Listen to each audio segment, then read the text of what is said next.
अस्सलाम वालेकुम जनाब, मेरा शबीर ना है। मैं ज़िला मंसरा थाना सदर दी असा नाल थाना सदर लगता है ज़िला मंसरा पे बयाली दूसरी पे ही रहना जनाब। मैं मकसूद प्लाजे पे चौकीदारी करदा राती दी डिप्टी करदा। इस तरह एक ज़मीन का तनाज़ा चलता है मेरे पोतरे नाल। ये मोहम्मद जवेद जनजैब परवेज़ ये इन्हां नाल ज़मीन का तनाज़ा है जनाब। ये त्रिपन दौरान किसी बंदे पटवारी नहीं आता, मड़ी एक ज़रूरत नहीं नाल कैसा में पई है। मैं मौके तक कानूनी तौर इन्हां नाल मशवरा किया। इन्हें आखे जा कनिंग करके तो असन तू दे उसी वक्त पैसे देसा। मैं सब उथा गया, उतो पटवारी साहब को तहसीलदार साहब को दरख्वास्त दी है। उतो जो मौके तक आंदे आन के उन्हें जा देखी है जी ये खसरा नंबर 96 जो आखे जा तो दिए ये मड़े नाल लड़ाई आस्ते आ गए जी। ने आखे तो असीं कहा कपते रहे आस्ते मौका था जी। अपना बयाली दे राजा नसीर साहब मौके उतना मौजूद से DIG साहब मौजूद थे।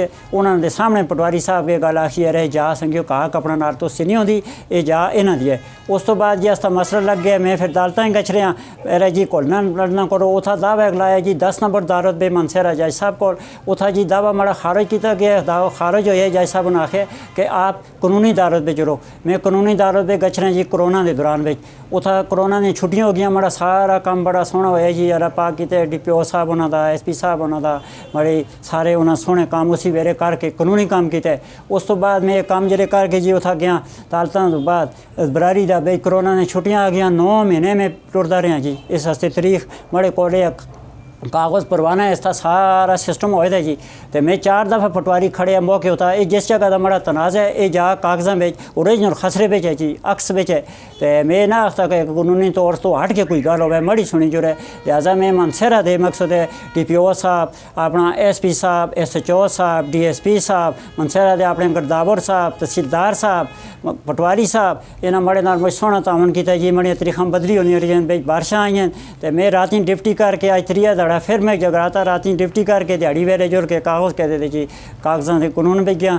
इस बंदे मड़ी 9 तारीख की बरारी ऐसी जी ये रुका छोड़िए जुड़ के कह रहे जी मैं खाता शरीक मालूक हाँ। इस पे जी एक जनजैब इस चाचाजाद इस अपने इस पे ख़ास बंदे ज़ाहिर किए मसेरे रशीद खुर्शीद जनजैब ये ज़ाहिर किए इन्हें भी तकलीफ़ है जी।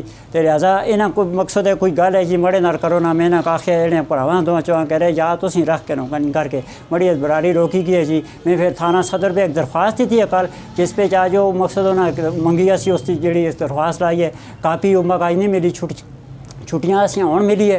तो मड़े दर फोन उन्हें किया। मैं आखिया जी इस चीज़ ना कर तो संग मैं दसा।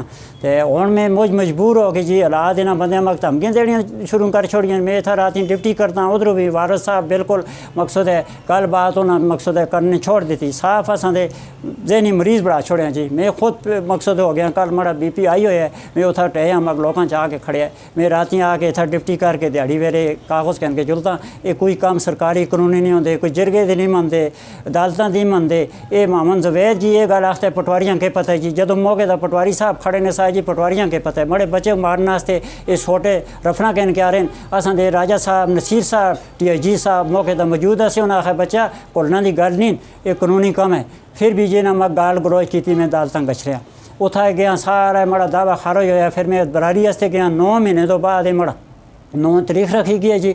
8 तारीख तक मैं जुड़ता रहा बारिशा में जुड़ के तारीख बदली करता रहा। तो सारा काम जो 9 तो होया तो इस बंदे जुड़ के 2 धड़े पहले दे के दरख्वास्त रुका छोड़िया। फिर मड़े को कोई हल ना सा जी। मैं मुड़ के फिर थाने में जुड़ के किया कह रहे उस पर दरख्त पहले ना काट के बेच छोड़े ना कोई दरख्त कहूगा तो चीड़ा दे रहे दिन में रोके दिन।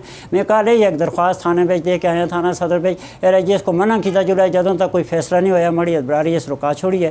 तो लिहाजा बूटे ना कटे हूँ माके धमकियां देंदा जी मैं बरारी रुकाई है मड़ा के किया इस।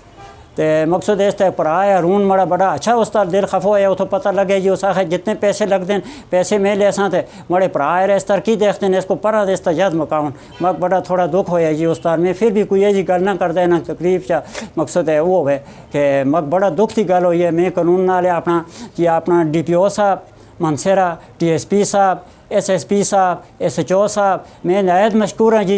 पुलिस के भरावां मड़े नाल बहुत थाना सदर दे बहुत तावन जिस वेले मैं आखिया जी मड़ी बरारी का नाल मड़े 1734 एक फाइल नंबर जमा हुई जो मड़े नाल जुलने उन्हें उसी वक्त मैं आखिया जी बिल्कुल असन तुसीं जेह्ड़े निकल सो दसो।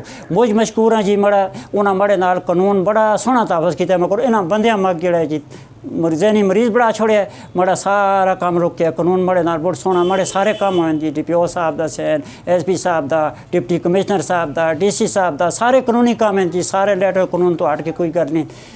लिहाजा हुण मैं बड़ा परेशान हो गया जी MPO दी जा कनी करदा असां 21 कनाल 13 मरले नालों असीं 26 कनाल दा नंबर है अक्स मौजूद है अक्सा पे जलाद होई जी मगर ये जने कोई गल जेड़े नहीं मनदे जी ते हुण कोई हल नहीं मैं बिल्कुल से नहीं आखना चाहते उन अपनी जगह उन खेड़ों ते जेड़ी तुसन देओ बिल्कुल जी मैं आदा अपनी 21 कनाल 13 मरले जगह वो कनी अपनी पूरी करूं ये जगह कदे आस्ते खसरे पे जांदी असां मैं मौके था मैं पटवारी आण रहा 4 दफ़ा जी अस खसरे नंबर 17 93 14 96 26 कनाल तदारी है ये बिल्कुल खाता शरीक ने इस बेची मगर इन्हें सारी जायज असां कब्जा देते थे तो हुण मड़ी बरारी रुकांदा यार जी ये गल है कि मैं खाता शरीक हां बरारी करके तकसीम कर तुसन दित्ती जुले अपनी वो आपने दित्ती जुले ते ये बरारी भी कदे करे मड़ा इतना नुकसान न होवे ये गलदावर साहब मौके ते इस रुकाया ये आखे जी ठीक है मौके उताओ ने की करा रास्ती कनी हो जुले इंदी कनी होवे मैं कोई एतराज़ नहीं मैं ये गल करता कोई पैसे कोई चीज़ मड़े को में जी हुण हाले तक मैं रोटी नहीं खाती मैं मनसेरे रात डिप्टी करके ते दिहाड़ी वेरे ये कानूनी काम करता रहा मेरे नाल मैं कोड़ा ना लड़ाई ना करा कोई ना करा फिर थाना सदर भी मैं दरख्वास्त इस तो दी है कि ना मग धमकी देने शुरू कर छोड़ियाँ का हुण काम रुकाया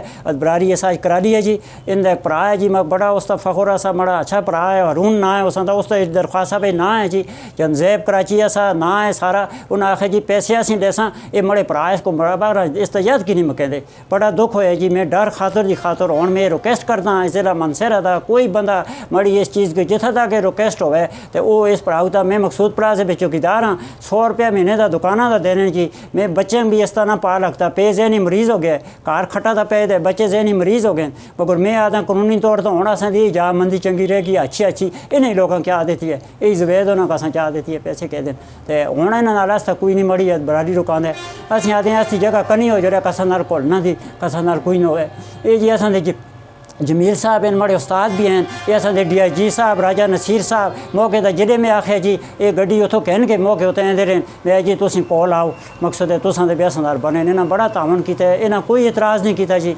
मगर इन्हां जड़ियां मड़ियां अपने अंदर पोतरे एतराज़ करके मड़ा कानूनी काम रुका छोड़े जी मैं हुण जहनी मरीज़ हो गया कि मड़े कोल ये हालत है कानून तक जुलना वास्ते हुण ना मड़े कोल 2-4 पैसे ना मड़े कोल कोई चीज़ है तो या खुदाया मैं PO दी जिहड़ी जगह मैं इन्हां ये गल भी आखी है जी ये जगह कनी करके इस खसरे पे तसली करके तुसीं रख के नो पैसों की रख के नो ये गल भी मैंने बिनोई है जी खुर्शीद मगर उस फिर ये गल आख के मगर मड़े नाल हाले तक कोई रबता नहीं किया मैं उसको कहा यार मैं फिर अदालतां जुलसा लाजमी कानून को नहीं जुलसा और कोई हाल तो नहीं मैं कोल ना आखता मैं इन्हों को मार ही खा आखता मैं इन्हें मार ना आखता